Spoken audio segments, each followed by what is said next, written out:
Hello, ഇന്ന് നമ്മൾ പരിപ്പ് കറിയാണ് കേട്ടോ വെക്കാൻ പോകുന്നത്. അതിനായിട്ട് പരിപ്പ് ഒന്ന് വാഷ് ചെയ്തെടുക്കണം. കുറച്ച് ചുവന്നുള്ളി വെളുത്തുള്ളിയും വെള്ളത്തിലിട്ട് വെക്കുന്നുണ്ട് കേട്ടോ.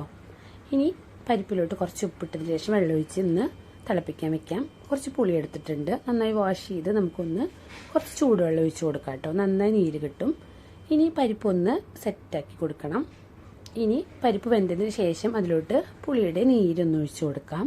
കുറച്ചും കൂടെ ഒന്ന് തിളപ്പിച്ചെടുക്കാം കേട്ടോ. ഇനി ഒരു പാൻ വെച്ചതിന് ശേഷം അതിലോട്ട് വെളിച്ചെണ്ണ ഒഴിക്കാം, കടുകിട്ട് കൊടുക്കാം. ഇനി വെളുത്തുള്ളിയും ചുവന്നുള്ളിയും ഒന്ന് ചോപ്പ് ചെയ്തെടുത്തിട്ടുണ്ട്, അതിട്ട് കൊടുക്കാം കേട്ടോ.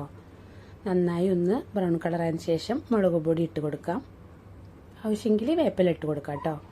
ഇത് നന്നായി ഒന്ന് സെറ്റാക്കി എടുക്കണം. ഇനി നമുക്ക് പരിപ്പ് ഒഴിച്ച് കൊടുക്കാം. ഇത്രയേ ഉള്ളൂ കേട്ടോ. സിമ്പിളാണ്, നല്ല ടേസ്റ്റാണ്. ഇതിലൂടെ ഇത്തിരി ഒരു പപ്പടം മീൻ വറുത്തത് മാത്രം ഓംപ്ലേറ്റ് ഉണ്ടാക്കി കഴിഞ്ഞാൽ സൂപ്പറായിട്ട് നമുക്ക് ഫുഡ് കഴിക്കാൻ പറ്റും കേട്ടോ. അപ്പോൾ അടിപൊളിയാണ്. വീഡിയോ ഇഷ്ടപ്പെട്ടാൽ ലൈക്ക് ചെയ്യുക, കമൻറ്റ് ചെയ്യുക. അപ്പോൾ ഒന്ന് ട്രൈ ചെയ്ത് നോക്കാം കേട്ടോ. ഓക്കെ, അടുത്തൊരു വീഡിയോ കാണുമ്പോഴേക്കും ബൈ.